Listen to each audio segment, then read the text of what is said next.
very happy to introduce our latest series of videos. We filmed these in an IATF 16949 certified organisation, a tier 1 supplier involved in the remanufacturing of used diesel particulate filters. With an ever-increasing focus on the environment and sustainability, remanufacturing in the automotive sector is continuing to increase.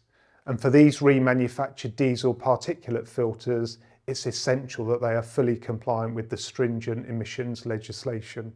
The videos that you're going to see will show extracts of simulated IATF 16949 audits focused on the organisation's remanufacturing processes.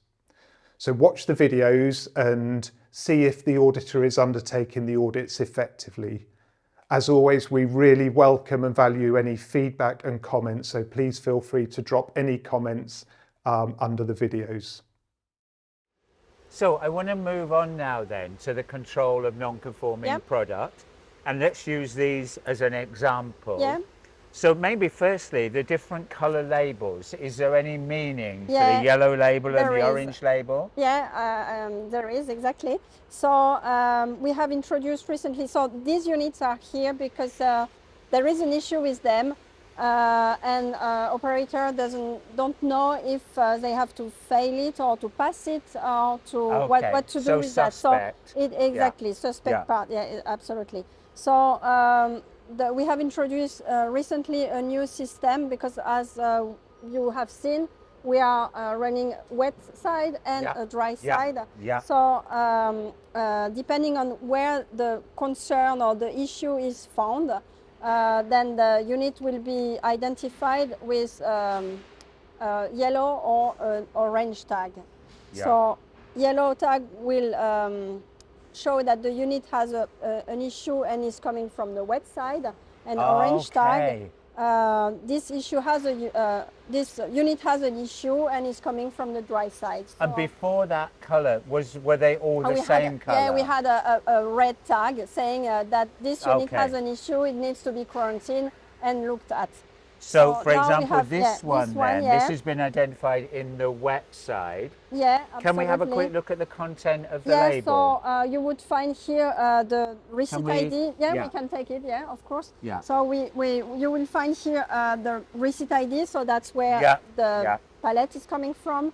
You can find, if it's, we can read it, the serial number that is written on the can. And then if we have already booked this unit in, you would find here the CX internal serial number. But this is still waiting booking in, because there was an issue to be able to book in. We need to relook at this serial number and recalculate in some way to be able, so they are, after this recalculation, they will be able to process it. So until we have done this, this unit is quarantined. And once we have fixed this issue, then we will put a green tag on it, saying, okay, you can reprocess it, and from which station you can reprocess it. I understand, And is there any target time to reprocess? We try to keep the unit only depending, it can be really quick, can be 10 minutes work, can be 24 hours, but I would say maximum time here would be 1 month. Right, so, okay. Okay, so that's for the wet side. Can we pick one from the dry side? Yes. Is that this one?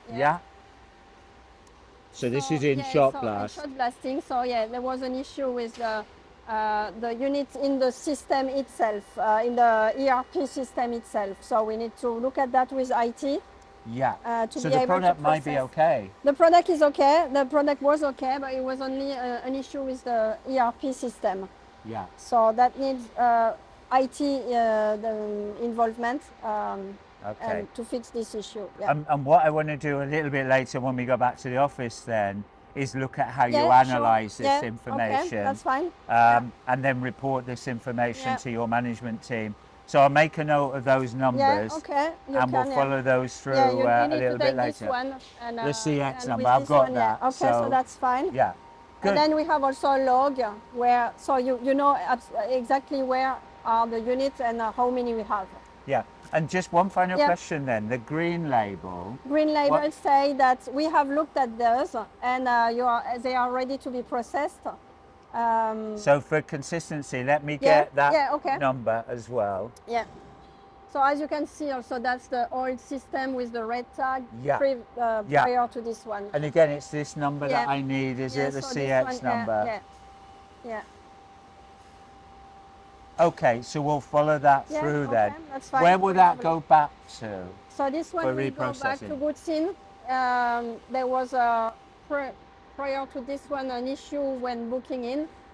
Yeah. And then we have fixed this issue, and now it can be put back at goods in station and that will start the process again. Yeah.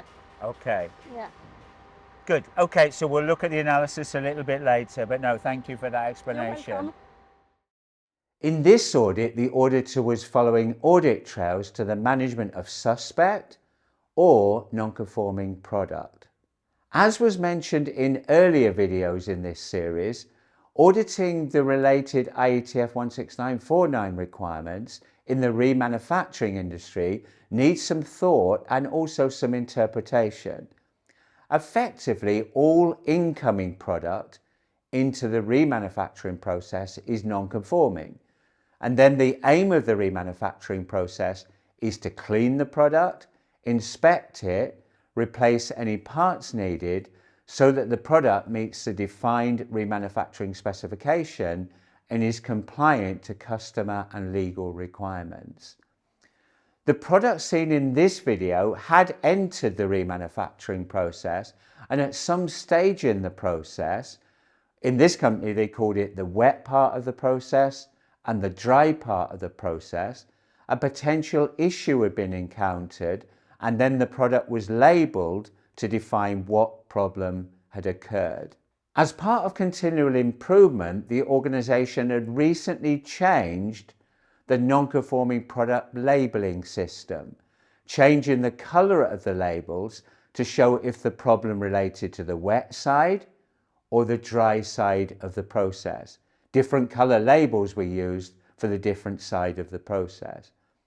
This is a situation that auditors may often encounter, where a process improvement means that the system is in transition. The auditor should verify how the quality management system had been reviewed and, if necessary, updated, and how employees had been trained or made aware of the revised process. The auditor challenged if there was any timeline defined for reviewing the suspect or the non-conforming product and making a disposition decision. This is always a good question, as although IATF 16949 does not require a time, in many organisations audits show that the product often sits in the non-conforming product storage area without action, which can often cause problems with storage and possible identification problems. In checking some of the labels, one issue related a product on hold because of an IT issue. The auditor should follow the audit trail to the management of the IT process and show how any issues are dealt with within the process. So let's summarise. Control of non-conforming product is a key IATF 16949 requirement. In remanufacturing, effectively all incoming product is non-conforming. So the focus in any audit should be the control of any non-conformity detected once the remanufacturing process has started. Often in audits, auditors will encounter changes in a process, often linked to a continual improvement. In these situations, auditors should follow audit trails to verify the relevant aspects of the quality management system have been updated and that personnel involved in the process have received any necessary training or at least have been made aware of the changes within the process.